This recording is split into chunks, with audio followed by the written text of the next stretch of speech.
Здравейте и добре дошли в YouTube канала на Иван Стоянов.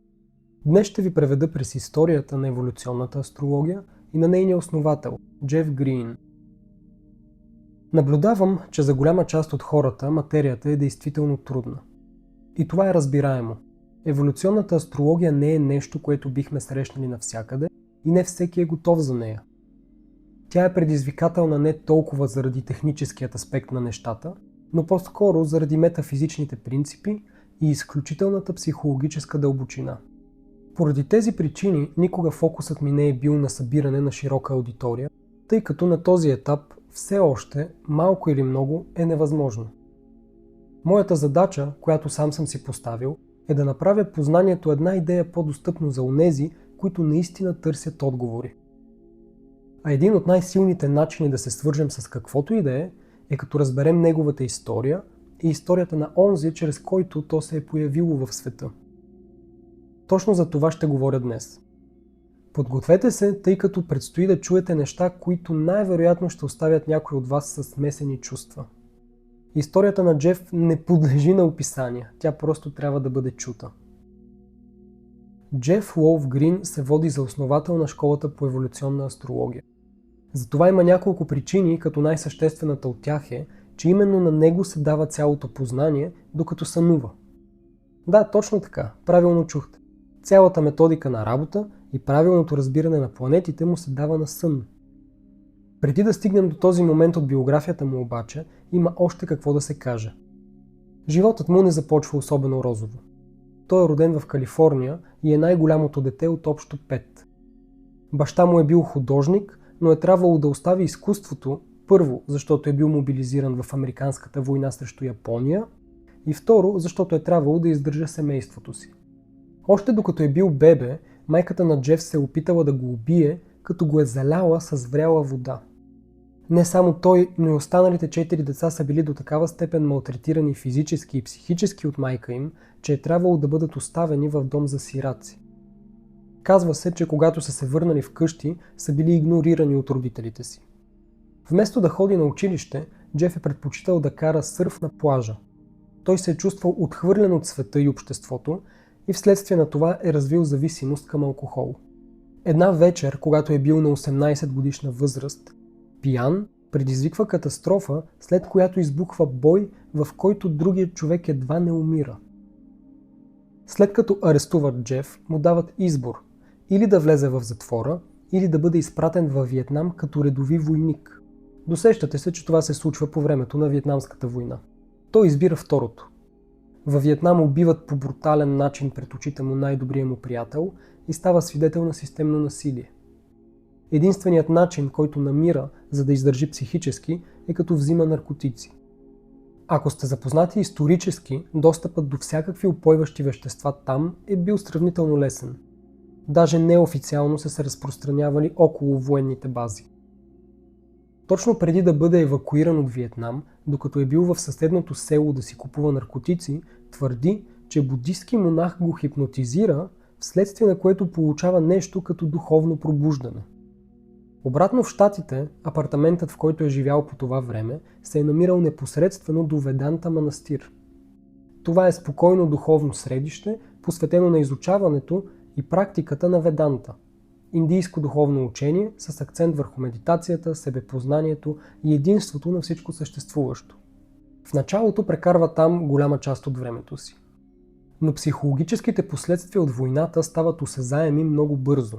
Получава се така, че не може да прекарва дълги периоди от време, затворен в каквито и да е помещения, и избира да пътува. Отива в Мексико, където се присъединява към група хипита. Един ден се среща с Наваджо, шаман, който телепатично му казва да го последва. Наваджо са коренно американски народ, който живее предимно в южната част на щатите. Езикът, който говорят, е много различен от европейските езици. Тоест, те не са могли с Джеф да общуват вербално. В продължение на 6 месеца шаманът го запознава с психоактивните свойства на местен кактус, който според него отваря съзнанието на човека за телепатията. По време на престоя си там среща глутница вълци и, забележете, получава телепатично позволение да се присъедини към глутницата. Живее с тях 3 седмици. От тогава добавя в името си Лов, което означава вълк. За него това символизира неговото самотно и горчиво отношение към живота. След това се връща в Щатите и прекарва вече 2 години във Веданта манастира. До това решение го тласкат не само травматичните събития от войната, но и неговата естествена склонност към уединение. Въпреки че Джеф гледа на астрологията пренебрежително и арогантно, един от монасите в манастира му казва, че не може да съди нещо, което не е изучил, и му дава астрологична книга. Той прочита само 2 страници и получава видение. По негови думи първо вижда целия си животна лента, всички събития, които предстои да му се случат. Най-основното, което му се разкрива, и то го кара да изтръпне ужасен, е, че той е роден да бъде астролог, и то световно известен. Въпреки първоначалната съпротива, след видението отправя молитва към Бог, в която казва, че ако това наистина е пътят пред него, нека самият той го научи на астрология. Впоследствие в сън му се явява Шри Юктешвар и му предава цялата парадигма на еволюционната астрология. Тук е момент да направя пауза и отворя една голяма скоба. Шри Юктешвар е индийски йогин, духовен учител и астролог, известен най-вече като гуру на Парамаханса Йогананда. Иронично, макар Юктешвар да е бил астролог, Йогананда, подобно на Джеф, също не е бил особено голям фен на астрологията. Тези, които са запознати с историята на Йогананда, знаят, че неговата основна житейска мисия, за която и самият Юктешвар го подготвя, е разпространението на крия йога в западния свят. Струва си да проследим цялата духовна линия на крия йога, тъй като нейн член предава астрологичното познание на Джеф, именно Юктешвар. Ако трябва да обясним какво е крия йога, възможно най-обобщено, тя е научен метод за директна вътрешна връзка с Бог и Божественото, т.е. преживяване на космическата цялост от първа ръка. Първият учител в тази линия е Махаватар Бабаджи. Той е бил реален човек, роден около 203 година след Христа. В съзнанията на хората обаче е останал като митична, полулегендарна фигура, тъй като се смята, че е постигнал тотално осъзнаване на Божественото, вследствие на което тялото му е престанало да старее. Дори се смята, че все още обитава Хималайте. Вие знаете, ако сте чели, че не само в традициите на индийските учители, но и на Запад, включително тук в България, присъства идеята, че човек може да се освобождава от физическото си тяло и да го материализира където и както си поиска. Но това е възможно само след изпълнени много специфични еволюционни изисквания. Примери за такива учители в нашите ширини са на първо място Петър Дънов и на може би по-ниско ниво преподобна Стойна и други подобни на нея светци. Даже за Дънов има сведения, че е дори повече от аватар, но това не трябва да се казва на по-голямата част от дъновистите, тъй като при някой от тях култа към личността преобладава. Нали, това не е по-различно от онези християни, които механично, без осмисляне, повтарят фразата Исус Христос нашият Спасител, без реално да разбират или следват онова, което Той е предал. Най-вероятно току-що засегнах не една, а цели 2 общности, но ние сме длъжни да говорим истината. Предполагам, знаете, че ако някой може да бъде засегнат, значи пази нещо, което не е истинско. Връщайки се на крия йога линията, Махаватар Бабаджи е първият, който в модерната епоха, след Христа, възвръща забравената крия йога. Нейните корени датират още от древна Индия, в периода около създаването на йога сутрите на Патанджали и Бхагавад Гита.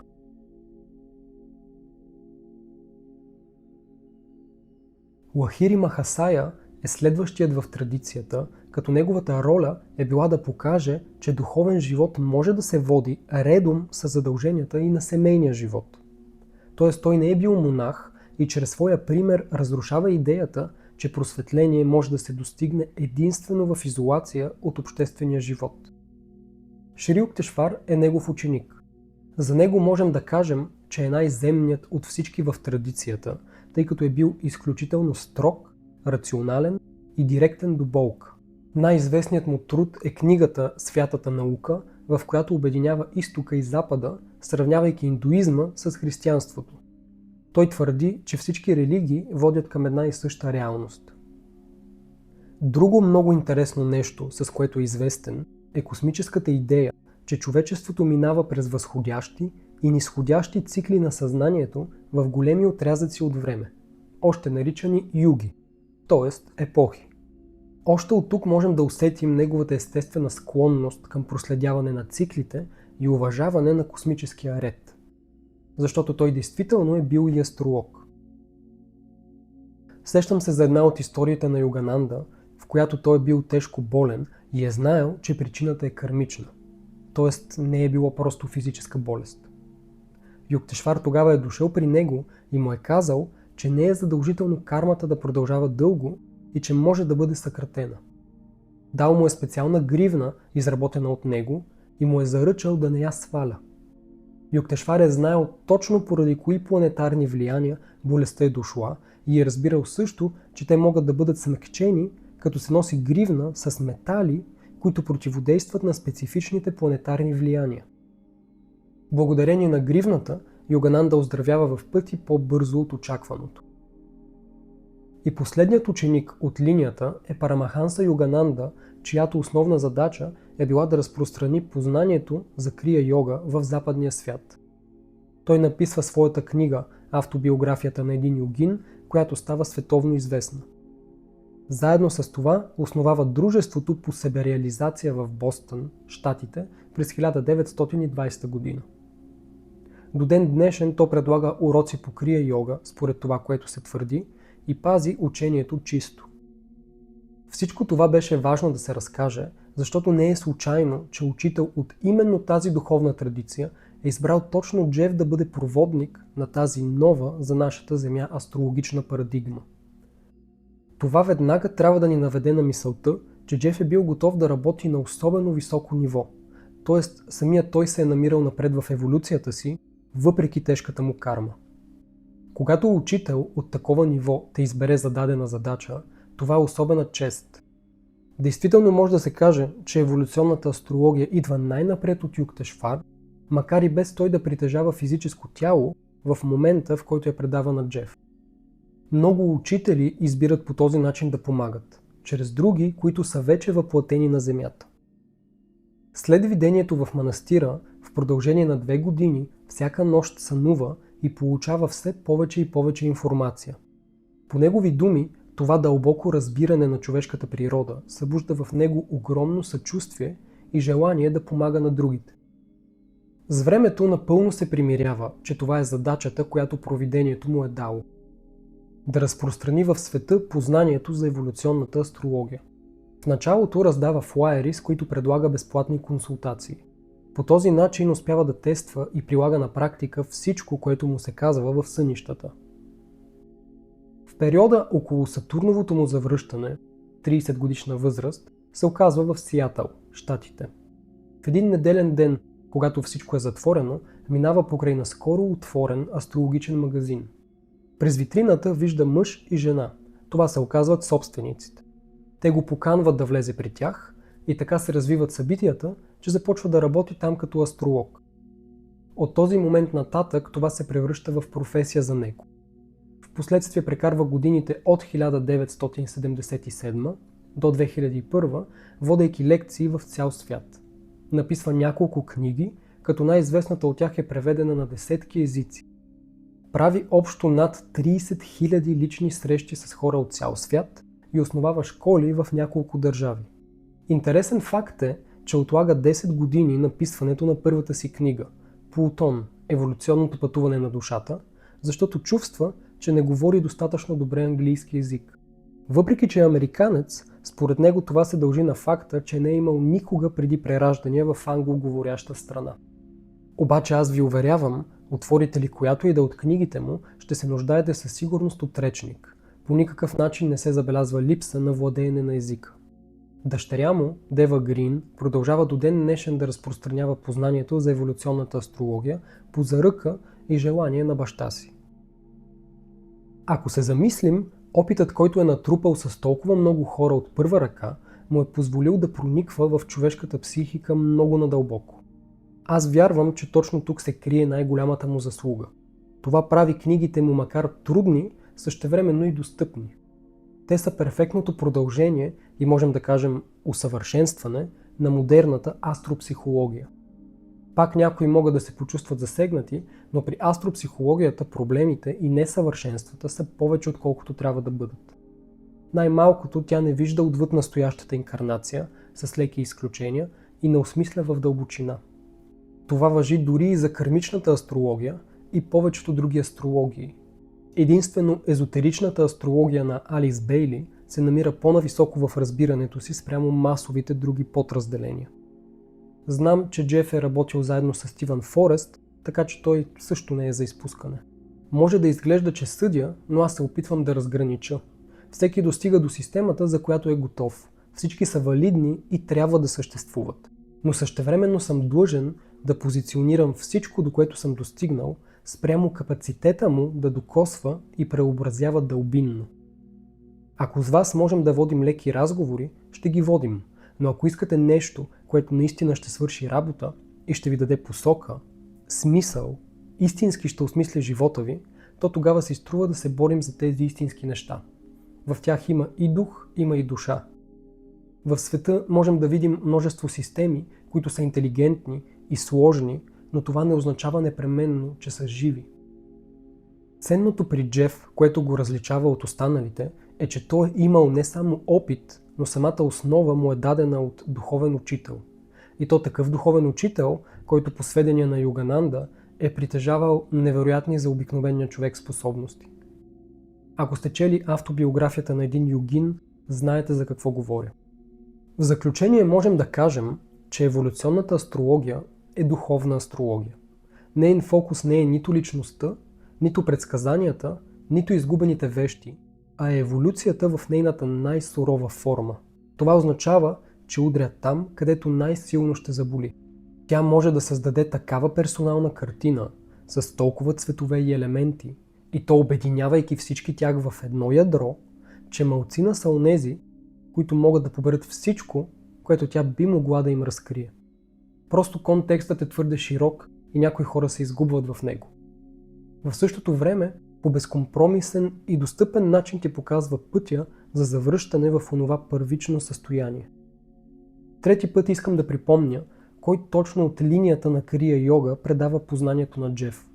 Най-строгият, най-дисциплинираният и най-болезнено искреният. Юктешвар. Това е астрология за тези, които са готови за истината.